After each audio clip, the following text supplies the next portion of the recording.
سب اس وقت جو حاضرین ہیں ان سب کو میرا السلام. اس وقت جو ہماری منسٹری کام کر رہی ہے وہ آپ دیکھ رہے ہیں کہ پرائم منسٹر کے ویژن کے مطابق ان کے فلیگ شپ پروگرامز ہیں. 10 بلین سونامی ٹری کے حوالے سے جو ہم اس وقت کام کر رہے ہیں خیبر پختونخوا میں، وہ ہم 1 بلین قریب کمپلیٹ کر چکے ہیں. اس کے علاوہ جو ہم نے 10 بلین ہے اس میں 1 بلین ہم نے پچھلے دنوں اسی ورلڈ انوائرمنٹ ڈے کے شروعات میں اس کو ٹری خان صاحب نے لگا کے پرائم منسٹر نے اس کو کمپلیٹ کیا ہے. اور باقی جو ہمارا ہے وہ 5 سال میں انشاءاللہ ہم لوگ کمپلیٹ کریں گے. اور اس میں خواہش ہے کہ ہمارے سب پاکستانی اس میں پوری طرح سے حصے دار بنیں، اپنا اپنا حصہ ڈالیں. جب تک ان کا حصہ نہیں ڈلے گا اور اپنی ذمہ داری وہ لوگ پوری نہیں کریں گے، وہ بے شک کلین ہو یا گرین ہو، اس حوالے سے ہم پاکستان کو آگے فرسٹ ورلڈ کنٹری میں لے کے نہیں جا سکتے. ہمیں اس وقت ایک مشن ملا ہوا ہے کہ ہم نے پاکستان کو فرسٹ ورلڈ کنٹری بنانا ہے جلدی سے جلدی. تو ترقی اسی طرح سے ہو سکے گی کہ ہم سب اپنا اپنا حصہ ڈالیں. جی فہیم سردار صاحب، آپ کی طرف آنا چاہوں گا. اقوام متحدہ کے ماحولیات کے پروگرام کے اشتراک سے کل ماحولیات کے عالمی دن کی میزبانی کر رہا ہے پاکستان کے لیے ماحولیات کے عالمی دن کے حوالے سے اس پروگرام کی میزبانی کرنا، سب سے پہلے تو یہ بتائیے گا کہ کتنا بڑا اعزاز ہے، اور پھر ماحولیاتی نظام کی بحالی کے موضوع اور قدرت کے ساتھ اپنے تعلق کو دوبارہ مستحکم کرنے کے حوالے سے یہ قومی اور بین الاقوامی سطح پر کتنی بڑی کاوش ہے. مناظر، بہت شکریہ. پاکستان ان ملکوں میں سے ہے بدقسمتی سے جن کو کلائمیٹ سے، ماحول سے بہت اثر پڑ سکتا ہے، موسم کی جو تبدیلی ہے اس سے. تو ابھی ہمیں نظر آ رہا ہے کہ جیسے ہمارے فلڈز بڑھ گئے ہیں، جیسے ہمارے درختوں میں پرابلم آ رہی ہے، ہمارے لوکسٹ کا مسئلہ ہوا ہے. تو بہت سارے مسئلے پاکستان کو فیس کرنے پڑے، جس کی وجہ سے اگر پاکستان اس چیز میں سر فہرست اگر آگے آ رہا ہے، اگر پاکستان اس چیز کو آگے لے کے چل رہا ہے، تو اس کا مطلب یہی ہے کہ ہم اس چیز کو سیریسلی لے رہے ہیں اور ہم اس چیز کو آگے بڑھانا چاہ رہے ہیں. ابھی پچھلے چند ہفتوں کی بات ہے کہ امریکہ میں ایک میٹنگ ہوئی تھی کلائمیٹ پہ، اس میں پاکستان کو انوائٹ نہیں کیا گیا تھا، حالانکہ آئی تھنک ٹاپ 6 کنٹریز میں سے ہیں جو موسم سے افیکٹڈ ہیں. تو اس پہ پاکستان نے کافی اس چیز پہ اعتراض بھی کیا تھا کہ بھئی آپ نے کیوں نہیں مطلب ہمیں کس لیے ایکسکلوڈ کیا، جب بنگلہ دیش وغیرہ کو بھی شاید آئی تھنک بلایا تھا.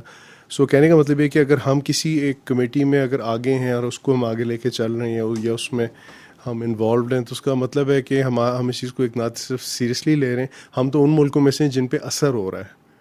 تو ہم بتا سکتے ہیں کہ اثر ہوتا کیا ہے. جس ملک پہ اثر نہیں ہو رہا اس کو کیا فرق پڑتا ہے ہماری باتوں سے کیا. بٹ ہم تو انفارچونیٹلی ہمیں ہر سال کچھ نہ کچھ نقصان ہوتا ہے اس کا. تو اچھی بات ہے کہ ہم اس کو بہت اگریسولی لے رہے ہیں. اور جیسے رخسانہ صاحبہ کہہ رہی تھیں کہ ایک مشن لے کے چل رہے ہیں کہ اپنے موسم، اپنے انوائرمنٹ کو ہم نے اپنے ہاتھ میں لے کے رکھنا ہے. جی اچھا، رخسانہ صاحب آپ کی طرف آنا چاہوں گا. گرین ہاؤس گیسز کا معاملہ، پھر اس پر عالمی سطح پر کانفرنسز کا انعقاد بھی، اہداف کا متعین کیا جانا، پھر اس اہداف کے حصول کے حوالے سے جب عملی کاوشیں کرنے کا وقت آتا ہے تو ترقی پذیر ممالک تو اپنا حصہ جو ہے وہ بڑا ویجیلنٹلی جو ہے وہ نبھاتے ہیں، اپنا کردار ادا کرتے ہیں. لیکن جو ترقی یافتہ ممالک ہیں، اگر ہم ان کی بات کریں تو وہ اس ٹارگٹ کو اچیو کرنے کے حوالے سے اپنا حصہ جو ہے وہ ڈالنے میں، یا جو اپنے ان کے ذمہ داری پہ آتے ہیں اقدامات، ان کو پوری طرح سے کرنے میں قاصر رہتے ہیں. تو ترقی یافتہ ممالک جو ہیں عالمی سطح پر ماحول کو محفوظ بنانے کے حوالے سے، شجرکاری کے حوالے سے، انسان کا مسکن جو ہے بہتر بنانے کے حوالے سے، ایک بیٹر فیوچر دینے کے حوالے سے، ان کو کس طرح سے ریلائز کروایا جا سکتا ہے کہ جناب جو ہم تھرڈ ورلڈ کنٹریز ہیں، ہم تو اپنا کام کر رہے ہیں، تو آپ اپنا کام بھی پوری دیانتدانی اور جانفشانی سے کیجیے. جی بالکل. آپ نے دیکھا ہے کہ پرائم منسٹر نے پہ اس کا ذکر کیا ہے اور احساس دلایا ہے لوگوں کو کہ جو ہماری تھرڈ ورلڈ کنٹریز ہیں ان کو جو ایشوز آ رہے ہیں وہ انہی لوگوں نے جنہوں نے افیکٹ کیا ہے اس وقت انوائرمنٹ کو، ان کو اپنا حصہ ڈالنا چاہیے، ان کو فنڈنگ کرنی چاہیے. اور کووڈ-19 کی وجہ سے بھی یہ لوگ اتنے افیکٹ ہوئے ہیں کہ ہمیں ان کے قرضے بھی جہاں تک ہو سکے معاف کریں، اور ان کے جو گرین پروگرامز ہیں ان کو زیادہ سے زیادہ ٹیک اپ کریں اور اس پہ انویسٹمنٹ کریں. اسی حوالے سے اب جیسے تھیم ہے ہماری ایکو سسٹم ریسٹوریشن، اس حوالے سے بھی ہم لوگ ہمارا جو اس وقت منسٹری ہے بہت افیکٹولی کام کر رہی ہے. اور دوسرے ملک بھی جو اس وقت حصہ ڈال رہے ہیں اس میں کینیڈا سر فہرست ہے، UK ہے. اب انہوں نے ہمارے ساتھ ایک معاہدہ بھی کیا ہے کہ پاکستان بلو کاربن کے حوالے سے کہ جو ہمیں اس وقت کاربن ایمیشنز کی وجہ سے ایشوز آ رہے ہیں، وہ انڈسٹری سے ہوں یا وہ ہماری بھٹے ہیں جو اینٹوں کے بھٹے، اس کی وجہ سے ہوں، وہاں پہ حالانکہ منسٹری نے اپنے طور پہ تو بہت ایفرٹس کیے ہیں کہ مانیٹرز بھی لگائے ہیں، زگ زیگ ٹیکنالوجی بھی لے کے آئے ہیں، اور آگے بھی انشاءاللہ اس کو کمپلیٹ بھی کریں گے پورے بھٹوں پہ. تو اس میں جو بلو کاربن ہے اس پہ بھی ہم لوگوں کا ایک جو بہت انیشیٹو ہے 10 بلین کی طرح سے، ایک یہ نیا ہمارا ایمرجنگ سلیوشن ہے کہ اس کو بھی ہم نے ٹیک اپ کیا ہے، اور یہ بھی ہمارے کاربن ایمیشنز کو بہت کم کر دے گا انشاءاللہ. اچھا میم، آپ ہی سے سوال کرنا چاہوں گا کہ اوزون ڈسٹرکشن جو ہے یہ اس کا بھی بہت سارے ممالک کو سامنا ہے، پاکستان میں بھی اس حوالے سے اقدامات کیے جا رہے ہیں، تو ہمیں کس حد تک اوزون ڈسٹرکشن کا سامنا ہے، اور دیگر جو ممالک ہیں وہاں پر اوزون کی کیا سچویشن ہے، اور اس کی ریکوری کے حوالے سے ماحولیاتی بہتری اور درخت لگانا ہی بنیادی طور پر ایک اہم جو ہے وہ حل تجویز کیا گیا ہے عالمی سطح پر بھی، تو کس حد تک وہ کامیاب ہیں اس ساری سچویشن کو آبزرو کرنے میں؟ پاکستان تو جی دیکھیے اس وقت جو مطلب موسٹ افیکٹڈ کنٹریز ہیں 10، ان میں سے 6ویں نمبر پہ آیا ہوا ہے، حالانکہ ہماری اپنی کنٹریبیوشن جو ملک کی ہے وہ 1% سے بھی کم ہے. تو جو ہماری فرسٹ ورلڈ کنٹریز ہیں ان کو اس وقت اس چیز کا احساس دلایا گیا ہے. اوزون تو جتنا افیکٹ ہو گیا ہے اس کی ریکوری بھی اب ہم نے دیکھا ہے کہ کووڈ-19 میں جو ایک دم سے سب لوگ ٹریفک بالکل بند ہو گئی اور پورے ملک میں ایک اسٹینڈ اسٹل والا ماحول بن گیا، اس سے ہمارا اوزون بھی ریپیئر ہوا. تو اب ریئلائز کیا ہے دنیا نے کہ ہمیں اسی طرف جانا پڑے گا کہ جتنے زیادہ سے زیادہ ہم درخت لگا سکیں، ہم زیادہ سے زیادہ اپنے مینگرووز لگا سکیں، جتنا انوائرمنٹ کو صاف کر سکیں. اب جیسے آپ نے دیکھا کہ ہماری منسٹری میں اس وقت جو ای وی پالیسی ہے، الیکٹریکل وہیکل پالیسی، وہ بھی ایک لیپ فراگ کیا ہے کہ ہمیں آب و ہوا کو صاف رکھنے کے لیے اپنا انوائرمنٹ کس طرح صاف کرنا ہے. یورو 2 سے یورو 4 پہ ہم لوگ شفٹ ہو گئے ہیں. اس کے بعد الیکٹریکل وہیکل پالیسی پہ ہمارے 2 ویل جو ہیں موٹر بائکس ہیں، جو رکشاز ہیں، اور ہماری جو پبلک ٹرانسپورٹ ہے، انشاءاللہ 2030 تک ہم 30% اس پہ شفٹ ہونے جا رہے ہیں. یہ چیزیں ہم لوگ کر رہے ہیں، اور اس میں ہماری دنیا بھی ہیلپ کر رہی ہے، فنڈز بھی ہمیں ملے ہیں، اس میں بھی کوئی شک نہیں ہے، اور اس پہ ہم تیزی سے کام کر رہے ہیں پورے ملک میں. فہیم ستار صاحب، آپ کہیے گا کہ معیشت کی اگر ہم بات کریں، چونکہ آپ بنیادی طور پر ماہر معیشت ہیں، ہمارا ملک جو ہے وہ زراعت پر بہت بیس کرتا ہے اکانومی کے پوائنٹ آف ویو سے، تو ہم دیکھتے ہیں کہ ہمیں پانی کی دستیابی کا مسئلہ ہے. پھر یہ ہے کہ غیر موسمی اور غیر متوقع بارشیں بھی جو ہیں ہم ان کو بھی فیس کرتے ہیں. ساتھ ہی ساتھ ہمارا گلیشیئرز جو ہیں وہ بھی تیزی سے پگھلتے ہیں، اور اس کے علاوہ پانی جو ہے اس کو کیلکولیٹ کرنا اور پانی کو جو ہے وہ ایکولی ڈسٹریبیوٹ کرنا، پھر وہ بھی اکارڈنگ ٹو ریکوائرمنٹ کہ جس سیزن کی فصلیں جو ہے وہ جن صوبوں میں جہاں پانی ریکوائرڈ ہوتا ہے وہاں پہنچانا پھر ڈیفینیٹلی ایک بڑا مسئلہ ہوتا ہے، ایک بڑا چیلنج ہوتا ہے. تو آپ کے خیال میں یہی ماحولیاتی تبدیلی، موسمیاتی تبدیلی اور حکومت کے موجودہ اقدامات اور معیشت براہ راست ان کا تعلق تو ہے پاکستان کس حد تک افیکٹ ہوا ہے، اور اگر ہم ریکور کرتے ہیں تو ہماری معیشت جو ہے یا ہمارا جو ایگریکلچرل پوٹینشیل ہے وہ کہاں تک بوسٹ ہو سکتا ہے؟ دیکھیں، پانی کی جو آپ نے بات کی نا، پانی تو ایک بہت لمبا عرصے سے ہم اس چیز پہ بحث کر رہے ہیں، اور اس پہ کوشش کر رہے ہیں کہ ریورسلز لگائیں جو منفی اثرات آئے ہیں. ایک تو فطرت کی طرف سے، دوسرا جو انڈس واٹر ٹریٹی کی جو وائلیشن انڈیا کر رہا ہے. پاکستان میں غالباً 140 ملین کیوسیکس آتے ہیں پانی کے، جس میں سے ابھی بھی بہت سارا پانی ہم ضائع کر رہے ہیں. میں فرینکلی ایک بات کروں، مجھے نہیں پتا کون سا ڈیم کس سیاسی معاملات سے ہے، میرا اس سے کوئی وابستہ نہیں ہے، میں سیدھا ٹیکنیکل پوائنٹس پہ بات کروں گا. سیدھی سی بات یہ ہے کہ جو پانی ہم پاکستان میں شمال سے نیچے آتا ہے، ٹھیک ہے جی، وہ عریبین سی میں کیوں جاتا ہے؟ میں بالکل ایک نان ایگریکلچر بندہ ہو کے یہ سوال پوچھ رہا ہوں، ٹھیک ہے جی. ہم چھوٹے چھوٹے ڈیمز بنا سکتے ہیں، بہت ساری چیزیں کر سکتے ہیں، سب 65% پاکستان تو خالی پڑا ہوا ہے، اس کو تو ہم استعمال ہی نہیں کر رہے. سو یہ موٹی موٹی باتیں ہیں، لیکن اگر ہم غور سے دیکھیں تو اپنے ماحولیات کو کنٹرول کرنا، اپنی انوائرمنٹ کو کنٹرول کرنا اتنا ضروری ہو گیا ہے کہ آپ کو ہر سال میرا خیال ہے کم از کم $10 ارب کا ہمیں نقصان ہوتا ہے. اور اس میں وہ شامل نہیں کر رہا جب آپ کو فلڈز آتے ہیں، جب آپ کو سیلاب آتے ہیں، یا اب جیسے کہ ابھی ٹڈی دل آیا تھا. دیکھیں، میں کوئی ایکسپرٹ نہیں ہوں ان معاملات میں، لیکن مجھے بھی یہ پتہ ہے کہ یہ ایک مسئلہ ہے. یہ ایک دفعہ نہیں آیا کہ اگلے سال نہیں ہوگا، ممکن ہے اگلے سال. یہ افریقہ سے شروع ہوئے تھے، ہوا ایک مختلف چلی تھی یا ہیومیڈیٹی بڑھ گئی تھی، ان کے بچے زیادہ ہوئے، وہ اس طرف چل پڑے، کرتے کرتے انڈیا سے ہو کے ہماری طرف آ گئے. کہنے کا مطلب یہ کہ دیکھیں ان چیزوں کو بہت اسٹریٹجکلی، انالیٹکلی، ٹیکنیکلی، سائنٹیفکلی دیکھنا پڑتا ہے، اور یہ چیزیں مینیج ہو سکتی ہیں، ایسی بات نہیں ہے. دیکھیں ڈرپ اریگیشن جو چائنا کر رہا ہے، وہ گوبی ڈیزرٹ کو دھکا دے کے گوبی ڈیزرٹ کو سبز کر رہا ہے. یہ کوئی چھوٹی بات ہے، اور ہمارے لیے ہمارے اتنے ماشاءاللہ قابل لوگ ہیں اور ہم محنت کر رہے ہیں، ایسی بات نہیں ہے. بات جو مناظر میں ایک چیز واضح طور پہ کہہ دینا چاہتا ہوں، اور یہ خوشائن بات ہے، ہم اصل میں اتنی چیزوں کو کرنا چاہتے ہیں ایک وقت میں کہ ہم کئی دفعہ خود تھوڑے سے وہ ہمارے ہاتھ میں سے چیز پھسل جاتی ہے. تو یہ خوشائن بات ہے کہ ہم اتنی ساری چیزیں کرنا چاہ رہے ہیں. جہاں تک معیشت کا تعلق ہے، دیکھیں معیشت جو ہوتی ہے، پاکستان ایک ایگریرین ملک ہے، ٹھیک ہے، زراعت کا ملک ہے. ہم اس کو جب تک آپ پریسیجن فارمنگ نہیں لائیں گے، جب تک آپ مائکرو ڈیمز نہیں لائیں گے، ٹھیک ہے، ہمیں مسئلے رہیں گے. پنجاب کو اگر پانی مل رہا ہے بہت اچھی بات ہے، وہ تو ایک فطرتی بھاؤ ہے، رخ ہے دریا کا. تو ہم تھوڑے سے اور بھی نئے دریا بنا سکتے ہیں. ہم راکٹ سائنس میں ہم کہاں سے کہاں پہنچ گئے ہیں، ہم سے دریا نہیں ایک بنایا جا رہا ہے، یہ میں مان ہی نہیں سکتا.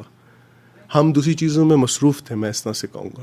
ہماری انشاءاللہ نظر اس طرف آ رہی ہے، نئے ڈیمز، میگا ڈیمز بن رہے ہیں، مائکرو ڈیمز بن رہے ہیں. ہمیں وہ تو پتہ وزیر اعظم صاحب بھی کہہ چکے ہیں کہ اس سے پہلے اتنے حکومتوں نے توجہ نہیں دی اس حساس معاملے پر، تو دیٹس وائی کہ وی فیس دا لاس. لیکن اب یہ ہے کہ گورنمنٹ اس پہ فوکس کر رہی ہے، تو دستیاب وسائل جو ہیں ان کو بطریقہ احسن بروئے کار بھی لایا جا رہا ہے. تو بنیادی سوال میرا یہ تھا کہ یہ سارے معاملات اپنی جگہ پہ انتہائی اہمیت کے حامل ہیں، لیکن the most relevant thing to the topic is کہ واٹر ڈیفیشنسی اور ساتھ ہی ساتھ unexpected rain falls due to weather change جو ہے، اور پھر یہ ساری سچویشن جو ہے ڈیفینیٹلی ہماری زراعت کو متاثر کرتی ہے.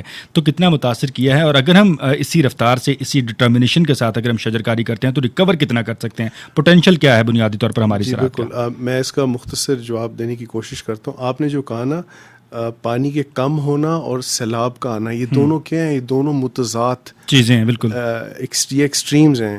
تو ایکسٹریم کو آپ کیسے کنٹرول کرتے ہیں؟ پہلے آپ نے ان کو سمجھنا ہوتا ہے کہ یہ ایکسٹریمز آتی کیوں ہیں، پھر ان کو آپ نے ان کے کیا کہتے ہیں، آپ نے کاؤنٹر میجرز لینے ہوتے ہیں. ٹھیک ہے جی، کیونکہ میں پالیسی سے بھی میرا تعلق ہے، تو ہم یہی کرتے ہیں، ہم کاؤنٹر میجرز لیتے ہیں. میرا کہنے کا مطلب یہ ہے کہ اگر ہمیں میرے حساب سے، اور اللہ کرے میرا حساب بالکل غلط ہو، کہ کم از کم میرا خیال ہے $10 ارب کا تو ہر سال ہمیں نقصان ہوتا ہی ہے. ہمارے کتنا گندم ضائع ہوتا ہے. میں خود ایک ایمیچر ایگریکلچرلسٹ ہوں. میں خود میرے ساتھ کتنی دفعہ ہوا ہے کہ گندم کٹی ہے اور وہ ضائع ہو جاتی ہے بیٹھے بیٹھے، کیونکہ بارش ہوگی، یہ ہوگی کہ ہم ہارویسٹنگ کا طریقہ نہیں ہے. سو اگر ہمیں پانی کی ڈیفیشنسی یا پانی کی زیادہ ہونے کی وجہ سے ہمیں گڑبڑ ہو رہی ہے، تو ہمیں ان کو کنٹرول کرنا ہے. اور وہ کنٹرول کیسے ہوگا؟ سائنس کے ذریعے. وہ کنٹرول کیسے ہوگا؟ ایک میکنزم کے ذریعے. سب صوبے اس میں ملے ہوئے ہیں، کسی ایک کو فائدہ نقصان نہیں ہے، سب اس میں برابر کے شریک ہیں، برابر کے فائدے والے ہیں. اور اس میں میرا خیال ہے کہ معیشت ٹاپ پہ آتی ہے.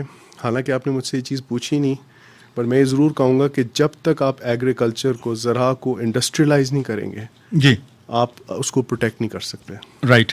اس وقت ہمارے ساتھ ٹیلی فون لائن پر ہمیں جوائن کیا ہے جی ڈاکٹر عابد قیوم سلیری صاحب نے. آپ SDPI کے ایگزیکٹو ڈائریکٹر ہیں، اور ان سے ہم بات کے سلسلے کا آغاز کرتے ہیں. ڈاکٹر صاحب السلام علیکم.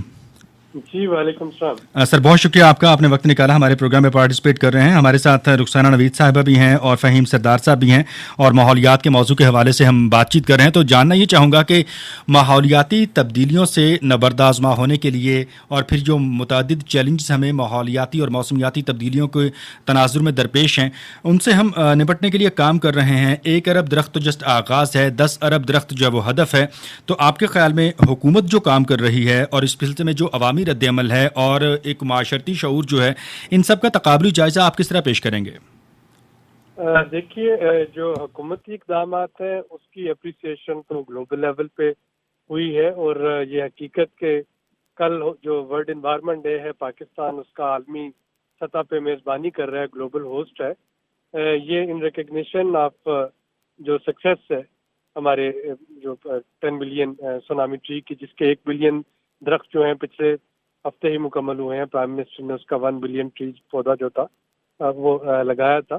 تو حکومتی سطح پہ تو یقینی طور پہ اس پہ کام کیا جا رہا ہے، اور بہت عرصے کے بعد ہے کہ انوائرمنٹ یا کلائمیٹ چینج کو کسی حکومت نے جو ہے وہ اپنے رڈار پہ، پالیسی رڈار پہ لیا ہو. اسی طریقے سے جب ہم اس کا دیکھتے ہیں جی عوامی سطح پہ جو رد عمل، وہاں پہ میرا خیال ہے ہمیں امپروو کرنے کی ضرورت ہے اور ایک میسو اویئرنیس اور امپروومنٹ لے کے آنی ہے. جی یہ کلائمیٹ چینج ہو گیا، ایکو سسٹم ریسٹوریشن ہو گیا، موسمیاتی تغیر ہو گئے، یہ سارا کچھ یہ کوئی بھی ایک حکومت یا حکومتیں جو ہیں وہ اکیلی نہیں کر سکتی. درست. ہم سب کو اس میں اپنا حصہ ڈالنا ہے اور وہاں پہ مجھے لگتا ہے کہ بہت کچھ کرنے کی ضرورت ہے، ہمارے اپنے ذاتی اور انفرادی سطح پہ بھی اور ہمارے سماجی سطح پہ بھی. تو as a community, as a human being, ہم وہ سارا کچھ نہیں کر رہے جو کہ ہمیں کرنا چاہیے اس موسمیاتی تغیر کو روکنے کے لیے اور نیچرل ریسورسز پہ ان کو ریپلینش کرنے کے لیے. جی کل ہی ایک یونائٹڈ نیشن انوائرمنٹ پروگرام کی رپورٹ جو ہے وہ لانچ ہوئی ہے اور اس رپورٹ میں انہوں نے کہا ہے کہ جو ہم جتنا کچھ ہم اس کرہ ارض سے لے رہے ہیں وہ 1.6 ٹائم زیادہ ہے جو اس کی جو ریپلینش کیپیسٹی ہے. یعنی کہ ایک بینک ہے اس کا 100 روپے ہے اور ہم اوور ڈرافٹ کروائے جا رہے ہیں ہر دفعہ 160 روپے کا. تو یہ ریپلینش اگر نہیں ہوگا تو خدا نخواستہ یہ جو ساری چیزیں بتائی جاتی ہیں کہ جی ٹمپریچر بڑھ جائیں گے، پانی خشک ہو جائے گا، شہر جو ہیں وہ سانس لینے کے قابل نہیں رہیں گے، یہ ساری چیزیں آہستہ آہستہ ریئلٹی میں بدلنا شروع ہو جائیں گی. اور کووڈ-19 کے بعد تو یہ ایک وارننگ ہے. ہمیں پینڈیمک کے بارے میں بتایا جاتا تھا انسانوں کو جی اور کوئی بھی حکومت اس کو سیریس نہیں لیتی تھی. ایون امریکہ جیسا ملک جو کہ کووڈ سے جسٹ 1 سال پہلے جو ڈیزاسٹر پریپیئرڈنس انڈیکس پہ جو پہلے نمبر پہ تھا، آپ نے دیکھا کہ کووڈ سے وہ کتنی برے طریقے سے وہاں پہ تباہ کاری آئی. تو یہی چیزیں اب آپ کو سائنس بتا رہی ہے ماحول کے بارے میں، کلائمیٹ چینج کے بارے میں، جن کو آج ہم سنجیدہ نہیں لے رہے. لیکن اندازہ کریں کہ کیا ہم یہ افورڈ کر سکتے ہیں کہ ہمارے آنے والی نسلیں آج سے 40، 50 سال، 70 سال کے بعد وہ دلی یا لاہور جیسے شہر میں جب پھر رہی ہوں تو اپنے ساتھ وہ پورٹیبل آکسیجن ڈیوائسز لے کے پھر رہی ہوں گی. اگر آج آپ کے شہر جو ہیں وہ سانس لینے کے قابل نہیں ہیں تو آج سے 50-60 سال بعد کیا حشر ہوگا وہاں پہ اگر ہم نے اس کو ریسٹور نہ کیا اور ان ٹرینڈز کو ریورس نہ کیا. تو حکومت تو کر رہی ہے لیکن اس میں جو عوام کا ساتھ ہے وہ بہت ضروری ہے. ایگزیکٹلی بالکل اس کو ہمیں اجاگر کرنا ہے. رائٹ. اس نقطے پہ بھی ہم بات کریں گے. ڈاکٹر صاحب آپ ہمارے ساتھ موجود رہیے گا. رخسانہ صاحبہ کی طرف آنا چاہوں گا. رخسانہ صاحب بڑی خوبصورت بات کی فہیم سردار صاحب نے اپنے سوال کے جواب میں کہ جب ہم کسی چیز کے حوالے سے کوئی پلاننگ کرتے ہیں تو اس کے ہم تکنیکی، سائنسی، تجزیاتی اور پھر تصویراتی جو پہلو ہیں ان کو ہم ضرور مد نظر رکھتے ہیں. آپ نے اتنا بڑا گول جو ہے وہ سیٹ کیا ہے، اس پر یہ کہیے گا کہ کس طرح سے آپ نے فوکس کیا ہے ان چاروں نکات پر، کس طرح سے آپ نے ان کو جو ہے وہ مد نظر رکھتے ہوئے پلاننگ کی ہے. اور ساتھ ہی ساتھ جس طرح سے پھر ڈاکٹر عابد صاحب بھی کہہ رہے تھے کہ جو عوام کا تعاون جو ہے، عوام میں جو احساس ذمہ داری ہے وہ تو بنیادی طور پر انتہائی اہمیت کا حامل ہے کہ عوام اگر اپنا کردار ادا کرے گی تو ہم اس گول کو اچیو کرنے میں کامیاب ہوں گے. تو بنیادی طور پر یہ دو نکاتی سوال ہے، میں چاہوں گا کہ آپ دونوں نکات پہ بات کریں. جی بالکل.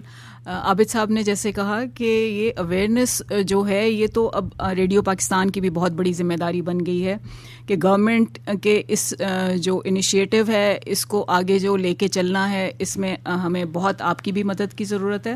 ہم ہر پروگرام میں یقینی طور پہ یہ میسج دیتے ہیں اور میں بہت مرتبہ اپنے اس پروگرام میں جو ہے وہ درخت لگانے کے حوالے سے لوگوں کو میسج دیتا ہوں. نئے لوگوں کو لے کے آئیں تاکہ ہر کسی سے آپ کو نئی چیزیں سننے کو ملیں. وہ ایک ہی طرح سے جب چیز چل رہی ہوتی ہے، پیٹرن ایک ہی چل رہا ہوتا ہے تو کوئی اس طرح سے انوویٹو چیز سامنے نہیں آتی تو لوگ اس کو پھر مائلڈ لیتے ہیں. ہمیں کوئی انوویٹو چیزیں لے کے آنی ہیں آگے. دوسرا میں فہیم صاحب کی اس بات سے بھی انہوں نے جو گوبی ڈیزرٹ کی بات کی تو میں اس پہ آپ کو بتاؤں گی کہ منسٹر صاحب اس بار جو گئے ہیں اس وقت چائنا تو وہاں پہ ان کی بات ہوئی ہے اور گوبی ڈیزرٹ میں جو اس وقت گرین وال بنائی ہے انہوں نے، جیسے وال آف چائنا ہے اسی طرح سے انہوں نے گوبی ڈیزرٹ کے اندر اتنا گرین، لش گرین کر دیا ہے کہ انہوں نے اس کو نام دے دیا ہے کہ گرین وال. تو اسی حوالے سے ہمارا جو تھل کا ڈیزرٹ ہے وہ ہم نے ان کے ساتھ MOU سائن کیا ہے. اب وہ یہاں آ کے تھل پہ بھی کام کریں گے اور انہی لائنز پہ یہاں پہ بھی ہمارے گرین ڈیولپمنٹ ہوگی انشاءاللہ. اور باقی آپ دیکھ رہے ہیں کہ سعودی عربیہ سے بھی ہمارا اس طرف بھی ہم کرنے جا رہے ہیں کام. دوسرا آپ نے ایک سوال کیا تھا دوبارہ سے پلاننگ کے حوالے سے. ہماری پالیسیز بنی ہوئی ہیں جی جس پہ امپلیمنٹ ہو رہا ہے. باقاعدہ ہم نے اسٹاف ہم نے ہائر کیے ہوئے ہیں اور ان پہ کام ہو رہا ہے اور بڑی تیزی سے کام ہو رہا ہے. انشاءاللہ آپ دیکھیں گے کہ یہ 5 سال نہیں، ہم نے 10 سال کا یہ ٹارگٹ رکھا ہوا ہے کہ ہم نے دوبارہ سے اپنے ریوائیو کرنا ہے. جو ہم پارٹیشن کے ٹائم پہ قریباً 25% گرین کور تھا پاکستان میں، اور اب وہ بالکل 2% رہ گیا ہے. اور پرائم منسٹر تو حکومت سے آنے سے پہلے سے ہی شور کر رہے تھے کہ ہمیں اس کو 3% پہ لے کے جانا ہے. اور اسی طرح سے ٹمبر مافیا کے خلاف تھے. تو ہم نے یہ چیزیں بہت تیزی سے آگے بڑھائی ہیں اور پالیسیز ہماری بنی ہوئی ہیں، اس پہ امپلیمنٹ ہو رہا ہے. فہیم صاحب آپ کی طرف آنا چاہوں گا. یہ کہیے گا کہ گارڈننگ کے حوالے سے بھی بہت سارے لوگ جو ہیں وہ مشورہ دیتے ہوئے نظر آتے ہیں، بلکہ اس کو بڑا منافع بخش کاروبار بھی جو ہے وہ کچھ لوگ مانتے اور گردانتے ہیں کہ مختلف علاقوں میں ان علاقوں کی آب و ہوا کی موافقت رکھنے والے جو پودے ہیں، جو پھلدار پودے ہیں، وہ لگائے جائیں تاکہ آپ کی شجرکاری کا جو ٹارگٹ ہے وہ بھی پورا ہو سکے اور ساتھ ہی ساتھ آپ کو ملکی سطح پہ زر مبادلہ بھی حاصل ہو سکے. تو اس پر یہ کہیے کہ کتنا پوٹینشیل ہے اس میں اور آپ کس طرح سے لوگوں کو موٹیویٹ کریں گے؟ جی بہت پوٹینشیل. اتفاق مجھے تھوڑی سی حیرت ہو رہی کہ آپ نے مجھ سے پوچھا ہے، کیونکہ میں ایک کانسیپٹ، خیر نیا کانسیپٹ تو نہیں ہے، شاید دوسرے ملکوں میں ہوتا ہے، بٹ کیونکہ میں تھوڑا بہت زراعت سے میرا تعلق ہے، ایمیچور انداز میں لگا رہتا ہوں، تو میں کہتا ہوں ایک چیز ہے مائکرو فارمنگ چھت پہ کرنی چاہیے. چھت پہ پرانا کوئی ٹب پڑا ہوا، اس میں مٹی ڈالیں اور آلو اگائیں. ٹھیک ہے. تو شروع میں لوگ ہنستے تھے میری باتوں پہ کہ یہ کیا باتیں کر رہا ہے. ٹھیک ہے نا. میں نے کہا یار اگر ایک گھر کے اندر آلو، لوبیا اور دال چلیں اگر ہوتی ہے نہیں ہوتی، بٹ یہ آپ کے کاربوہائیڈریٹس ہو گئے، لوبیا آپ کی پروٹین ہوگی، سفید یا لال جو مرضی اگا لیں.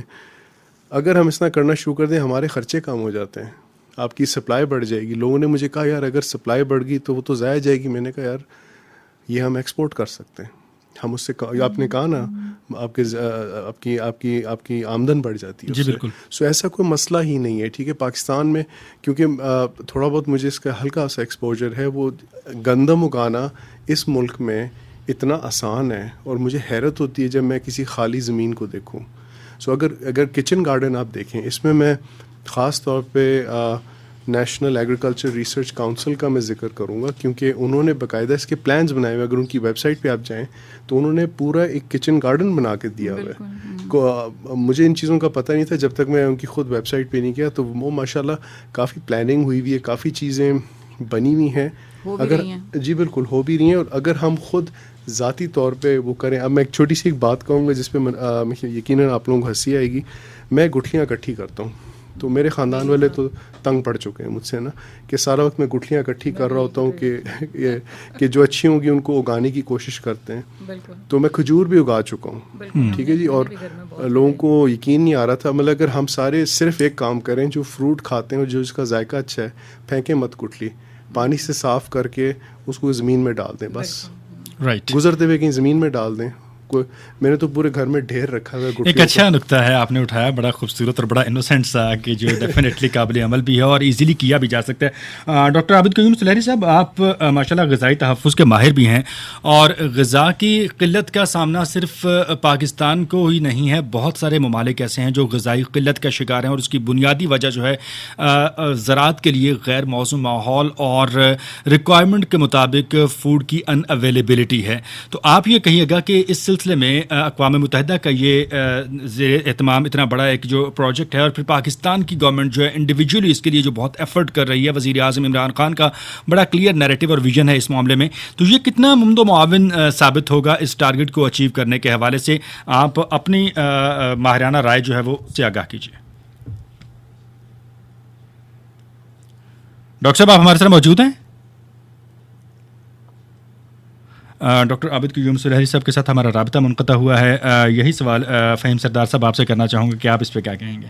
تھوڑا سا آپ ریپیٹ کیجیے گا, میں کوئی پوائنٹ مس نہ کر جاؤں. از اٹ کہ ہمیں جہاں بہت سارے مسائل کا سامنا ہے ماحولیاتی اور موسمیاتی تبدیلیوں کی وجہ سے, وہیں پر اب جو ایگریکلچر کا پوٹینشیل ہے ہم نے دیکھا ہے کہ وہ بھی ڈاؤن ہوا ہے. اوبویس سی بات ہے کہ اگر کم فصلیں ہو رہی ہیں یا فصلوں کی پیداوار بہت سارے ممالک میں اب نہیں ہو رہی, یا کچھ علاقے پانی نہ ملنے کی وجہ سے قابل کاشت ہی نہیں رہے, یا بہت ساری زمین ایسی ہے جو بنجر ہے جس کو قابل استعمال بنانے کے لیے پانی کا ہونا ضروری ہے اور پانی موجود نہیں ہے. تو یہ بہت ساری ریزنز ہیں کہ جو غذا جو ہے اس کی قلت کا یہ سبب بن رہی ہیں.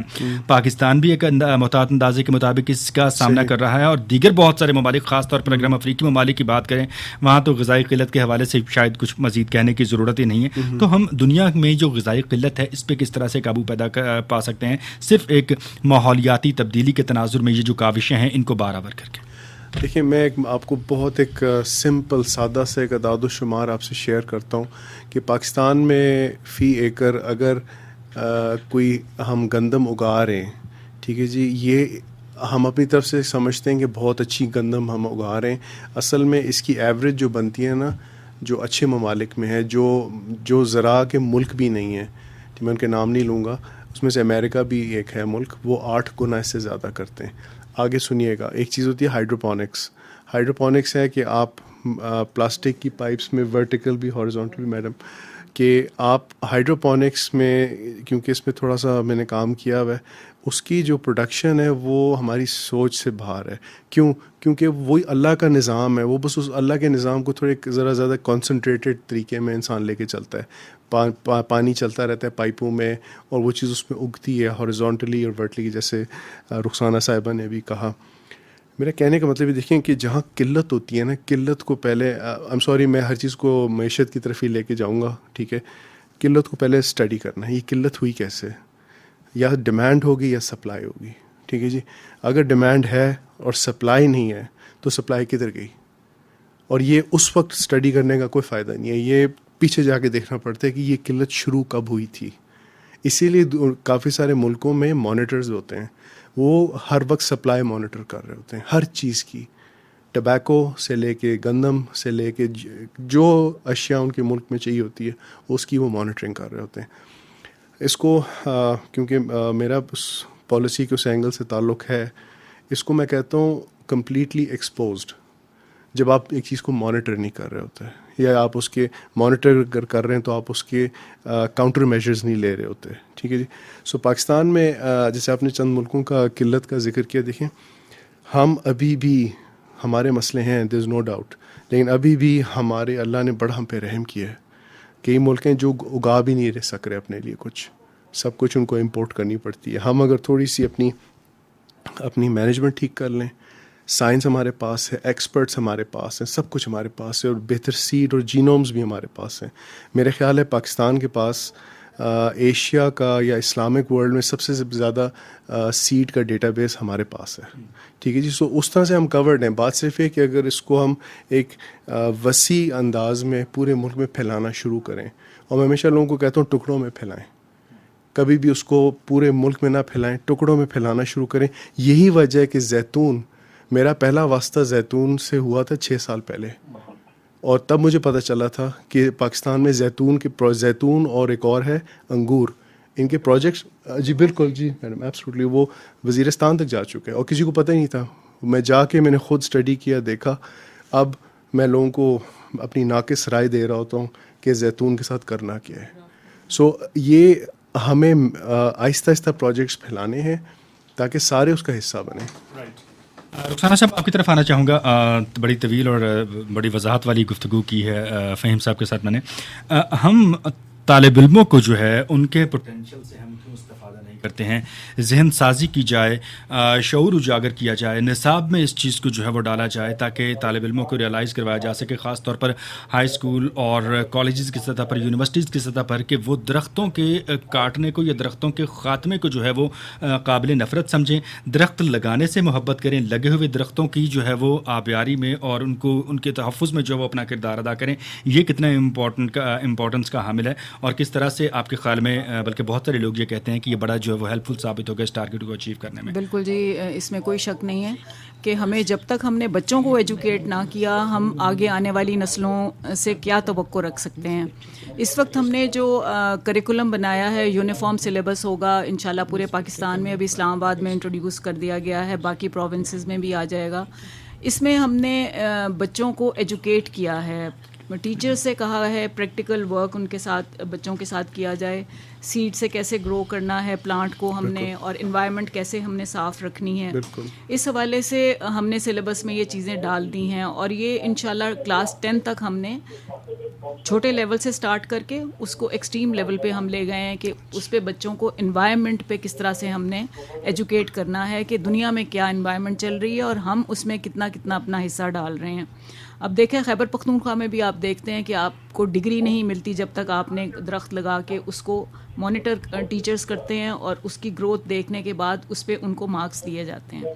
اسی طرح سے پورے پاکستان لیول پہ انشاءاللہ ہم یہ کرنے جا رہے ہیں.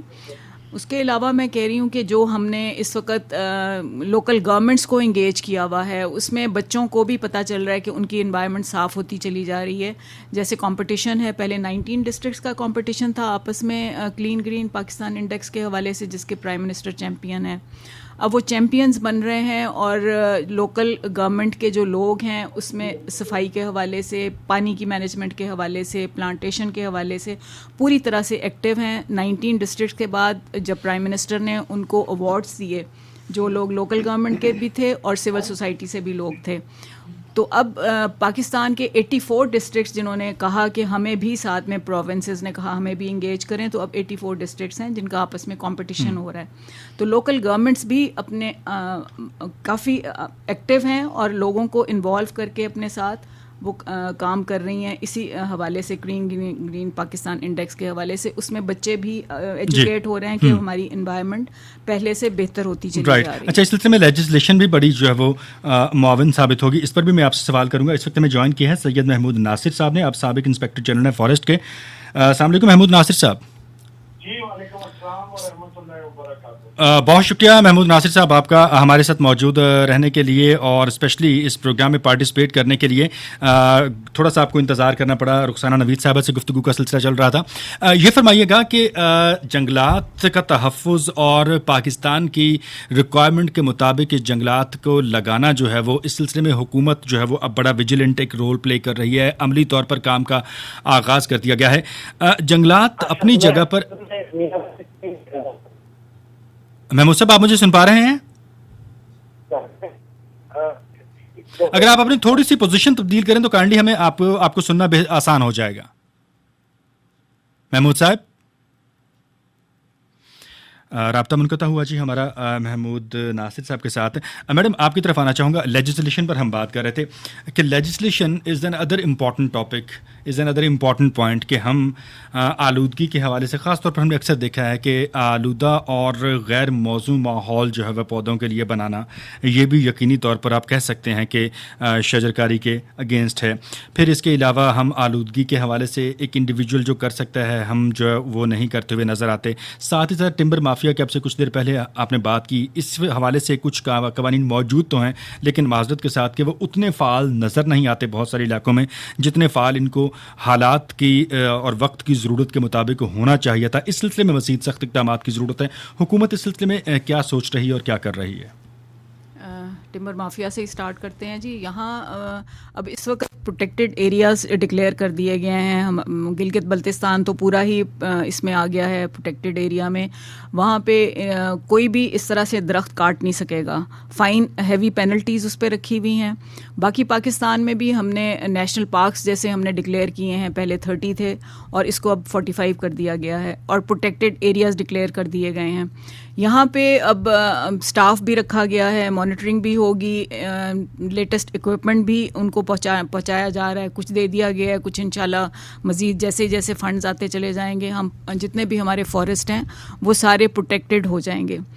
اور اس کے علاوہ آپ نے میرے سے پوچھا تھا کہ پروٹیکٹڈ ایریاز کے علاوہ کہ ہم کس طرح سے مانیٹر کر رہے ہیں. پالیسیز بھی بنی ہوئی ہیں، لاز بھی بنے ہوئے ہیں. امپلیمنٹ پہلے نہیں ہو رہے تھے مگر ہماری اب کوشش ہے کہ انشاءاللہ ان لاز کو امپلیمنٹ کیا جائے.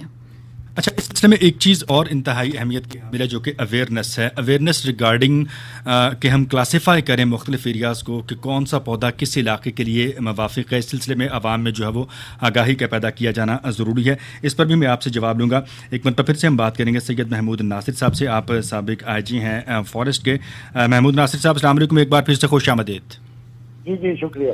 اچھا محمود صاحب، یہ کہیے گا کہ جنگلات کے تحفظ کے حوالے سے ہم مختلف اقدامات دیکھ رہے ہیں گورنمنٹ کی جانب سے. اربن ایریاز میں اس وقت جو ہے وہ اربن فارسٹری کی زیادہ ضرورت ہے کمپیریٹیولی رورل ایریاز کے. تو اربن فارسٹری کے گول کو کیسے اچیو کیا جا سکتا ہے؟ جی، ایک تو جو آئیڈیل چیز ہے نا کہ اس کا تھوڑا سا میں آپ کو بیک گراؤنڈ بتا دوں. یہ جو کنکریٹ ہے نا، جنگل، سڑک کا ٹاپ اور سیمنٹ کی کنکریٹ کی چھتیں اور پل، جب اس کے اوپر دھوپ پڑتی ہے تو ٹیمپریچر 5 سے 9 ڈگری ٹیمپریچر اوپر ہو جاتا ہے سٹی کا. اور اگر آپ مٹی پہ دھوپ پڑتی ہے یا پودوں پہ پڑتی ہے تو وہ ٹھنڈا رہتا ہے. تو اب تھیوریٹیکلی آپ نے ایک کنکریٹ اور دھوپ کے درمیان اگر کوئی گرینری کرنی ہے، چاہے سنتھیٹک ہو، سب سے سستا کام ہے پودے. اس میں روف ٹاپ گارڈننگ ہے، ایسے بیلیں چڑھائیں، ایسے درخت چڑھائیں کہ کنکریٹ کے اوپر دھوپ نہ آئے. آپ نے کچھ ایسے سڑکیں دیکھی ہوں گی جو ٹھنڈی سڑک کہتے ہیں، وہ درختوں نے اوپر مکمل اس کا سایہ ہوتا ہے اور وہ جون کی 45 ڈگری ٹیمپریچر باہر ہو تو اندر وہ 5 ڈگری کم ہوتا ہے. اور اب تحقیق سے ثابت ہو گیا ہے کہ اگر سٹی کے ایریا میں جہاں کنکریٹ ہے آپ اربن فارسٹری کر لیں، جس سے مقصد ہو کنکریٹ کے اوپر چھایا آ جائے، تو 5 سے 9 ڈگری سینٹی گریڈ ٹیمپریچر آپ کم کر سکتے ہیں. اور یہ جو کلائمیٹ چینج کی جو پروجیکشن ہے 3.5 ڈگری یا 5 ڈگری ہو جائے، چڑھ جائے گا 2050 میں یا 2100 میں، تو تباہی آ جائے گی. آپ اس سے بہت حد تک کم کر سکتے ہیں. اس کو تھوڑا سا اسکیل اپ کریں. جب آپ جہاز پر سفر کرتے ہیں تو نیچے دیکھیں، جہاں جہاں سٹی ایریاز ہیں وہ ان کو آپ اگر کور کر سکیں کسی بھی طریقے سے. اور اربن فارسٹری ہی اب ہے، کیونکہ اب اربن ایریاز اتنے بڑھ رہے ہیں کہ جنگلی جانوروں کو اور جنگلی حیات کو اور نباتات کو رہنے کی جگہ ہی نہیں مل رہی. رائٹ. اچھا محمود صاحب، one more question to you. Kindly یہ بتائیے گا کہ آپ ماشاءاللہ وسیع تجربے کی حامل شخصیت ہیں، سابق آئی جی ہیں، فارسٹ میں بڑا آپ نے ٹائم گزارا ہوگا. تو مجموعی طور پر کامنلی ایسے کون سے پودے ہیں جو کم وقت میں زیادہ گرو کرتے ہیں، پھلدار ہوں یا پھر وہ عام پودے ہوں، اور زیادہ پودے ایسے کون سے ہیں؟ بہت سارے سامعین آپ کو پاکستان اور دنیا بھر میں اس وقت سن رہے ہیں، تو آپ ان کو کس طرح سے ایجوکیٹ کریں گے کہ کون کون سے پودے جو ہیں وہ لگائیں گے، یا عمومی طور پر کون سے ایسے پودے ہیں جو آپ کے خیال میں پاکستان کے پورے جو ہے وہ آب و ہوا کے ساتھ موافق ہیں؟ اگر آپ مجھے اجازت دیں تو میں آپ سے یہ گزارش کروں گا کہ یہ سوال بالکل نہ کریں کہ کم وقت میں زیادہ سے زیادہ پودے بڑے ہو جائیں اور ہم اس کا پھل اور اس کا سایہ سے مستفید ہو سکیں. اللہ تعالیٰ نے اپنا نظام اپنے حساب سے بنایا ہے. جو جس قسم کا ماحول اس نے بنایا ہے ادھر اس کے موافق اس نے پودے خود بنائے ہوئے. تو کوشش یہ کریں کہ جس علاقے کے جو نیٹو پودے ہوتے ہیں، جو دیسی پودے ہوتے ہیں، انہی کو فروغ دیں. رائٹ. یعنی کہ آپ کے پودے نہ لائیں. تجربے سے پتہ لگا ہے کہ یہ دور رس نتائج خطرناک ہوتے ہیں. اچھا، اور جو پودے آپ دیکھتے ہیں کہ جہاں اچھے اگ رہے ہیں انہی کو لگائیں. رائٹ. اور زیادہ نہ کریں.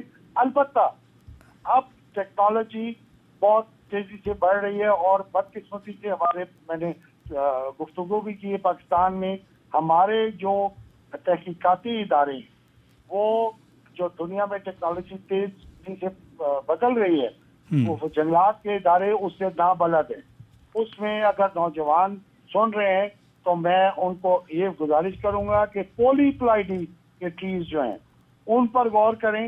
اس میں کوئی ایسا نقصان نہیں ہے جو جی ایم ٹریز میں درختوں میں ہوتا ہے، جی ایم کراپ میں ہوتا ہے یا بی ٹی کاٹن والے درختوں میں ہوتا ہے. آپ دنیا تیزی سے جا رہی ہے. پولی پلائڈی کا آپ چاہیں گے تو میں اس کا کنسپٹ زیادہ زبان میں بتا بھی دوں گا. اگر آپ نے ٹیٹرا پلائڈ کروموسومز ڈالے ہیں نیوکلیس میں تو 16 سال کا جو درخت ہے وہ 4 سال میں آپ کو اتنی لکڑی دے گا. اب جس تیزی سے غیر فطری طریقے سے ہم نے انسانی آبادی 5-7 گنا بڑھا لی ہے, تو اب ہمیں یہ کرنا پڑے گا. اور جو ممالک یہ کر رہے ہیں وہ بے تحاشا پیسے کما رہے ہیں, اور میں حیران ہوں کہ ہماری تحقیقاتی ادارے اس پر توجہ نہیں دے رہے, اور ہنگری کے اور دوسرے ممالک کی لیبارٹریز چھوٹی چھوٹی آ رہی ہیں اور ادھر وہ خوب مال بنا رہی ہیں, اور ہم نابلد ہیں کہ پولی پلائٹی ٹیٹرا پلائٹ درخت اور کراپس ہم کیسے لگائیں. یہ رخسانہ نوید صاحبہ سے اس کا جواب ہم لیں گے, لیکن آخری سوال آپ سے کرنا چاہوں گا, صرف آپ کے تجربے سے ہم فائدہ اٹھانا چاہتے ہیں کہ کیا پاکستان میں یا قدرت کی جانب سے ہماری اس سرزمین پر ایسے پودے موجود ہیں جو پاکستان کے تمام مختلف جو ماحولیاتی تبدیلیوں کا حامل علاقے ہیں ان میں گرو کرنے کی صلاحیت رکھتے ہیں؟ جی بالکل موجود ہیں. ابھی جس جگہ میں نمبل گور سے نکلا ہوں یہاں پر ارد گرد کیکر جو ہے وہ قدرتی ہے, پھر یہ آرٹیمیجیا اور یہ ٹرمرک, یہ جو اس کو کیا کہتے ہیں جس کی سوئیاں ہوتی ہیں, یہ ماشاءاللہ ایسا درخت ہے آپ نے صحرا میں جون کی گرمی میں اس کی قلم لگائیں, 1-2 پانی دے دیں اور اگلے سال وہ بالکل چل جائے گا. اور یہاں کا مقامی درخت ہے, اور مزے کی بات ہے یہ اس کا فرنیچر اور اس کی لکڑی زبردست چیز ہے. اور جہاں جہاں پانی کا دیکھیں, جہاں نشیبی علاقہ ہے, جہاں سڑک کے ساتھ یا کسی نالے میں پانی ہوتا ہے, وہاں شیشم بھی ہوتا ہے, کیکر بھی ہوتا ہے, پھلائی بھی ہوتا ہے. اور ابھی میں تھوڑا سا سن رہا تھا آپ لوگ زیتون اور انگور کی باتیں کر رہے تھے, یہ بھی ہو جاتے ہیں, بہت پسند علاقے میں ہوتے ہیں. رائٹ, بہت شکریہ محمود ناصر صاحب آپ کا ہمارے ساتھ موجود رہنے کے لیے. جی سابق انسپیکٹر جنرل فارسٹ محمود ناصر صاحب ہمارے ساتھ موجود تھے اور بات چیت کر رہے تھے. کچھ تھوڑے سے اعتراضات بھی اٹھائے ہیں, تو میں چاہوں گا رخسانہ نوید صاحبہ آپ ان اعتراضات کا جواب دیں, بیکاز حکومت کے نقطہ نگاہ سے آپ ہمارے ساتھ موجود ہیں, تو آپ بہتر طریقے سے اس کو ایلیبوریٹ کر سکتے ہیں. نہیں, بالکل صحیح کہہ رہے ہیں جی. اب کچھ انہوں نے ٹیکنیکل باتیں کی ہیں جو مجھے میرے بھی اوپر سے گزر گئی ہیں, سمجھ نہیں آئیں کہ درختوں کے کس طرح سے بوٹینیکل نیمز انہوں نے مینشن کیے ہیں. مگر میں کہتی ہوں کہ جو انڈیجنس پودے ہیں جہاں کے, وہاں پہ ہمیں وہی لگانے چاہیے, نئے ایکسپیریمنٹس واقعی نہیں کرنے چاہیے. اور باقی جو انہوں نے کہا ہے کہ ہم بزنس پوائنٹ آف ویو سے کچھ لکڑی جو لگاتے ہیں وہ ضرور ہمیں لگانی چاہیے, اور اس کے لیے ہمیں کوئی جگہ مختص کر دینی چاہیے کہ وہ وہاں پہ وہ لگیں گے, اور اتنے عرصے کے بعد ان کی کٹائی بھی ہوگی اور مزید وہاں پہ لگتے چلے جائیں گے. باقی میری خواہش ہوگی کہ اس وقت ملک میں ہمارے بچوں کو اور بڑوں کو, ہم سب کو یہ گائیڈ کریں کہ آپ اپنے بچے پیدا ہوتے ہیں یا ان کی سالگرہیں ہوتی ہیں, یا ہمارے جو بزرگ گزر گئے ہیں, یا اس وقت ہم جو اپنی زندگی کے سال گزار رہے ہیں, اتنے اگر ہم پودے لگاتے چلے جائیں اپنے سانس کو بہتر کرنے کے لیے, تو بہت نیکی کا کام ہوگا. کیونکہ تھیم اس وقت جو اس سال چل رہی ہے وہ ایکو سسٹم ریسٹوریشن ہے. اس میں یہ ہے کہ ہمیں زیادہ سے زیادہ پھلدار درخت لگائیں تاکہ ہم دوبارہ سے جو اپنا سائیکل ڈسٹرب کر چکے ہیں دنیا کا, جس کی وجہ سے اس طرح کی وبائیں آ رہی ہیں, تو وہ ہم اس کو کمپلیٹ کر سکیں. ہمارے کیڑے مکوڑے, تتلیاں, پرندے, جانور اور انسانوں کے لیے بھی یہی بہتر ہے کہ ہم اس کو ریوائیو کریں. رائٹ. فہیم ستار صاحب, آخری لمحات تو آپ کی طرف آنا چاہوں گا. آپ نے بڑا اچھا اور بڑا مدلل ہمیشہ کی طرح جواب دیا, اور آپ کے سوال سے یقینی طور پر خاص طور پر جو اسٹوڈنٹس ہوتے ہیں وہ بڑا استفادہ کرتے ہیں. میں خود بہت امپریس ہوتا ہوں ذاتی طور پہ. آپ نے جس طرح سے ٹیکنیکلی, سائنٹیفکلی اور پھر انالیٹیکلی ایک بات کی, تو آپ کے خیال میں ایک بڑا گول جو ہے اس کو اچیو کرنے کے حوالے سے حکومت نے پلاننگ کی ہے, کام کر رہی ہے.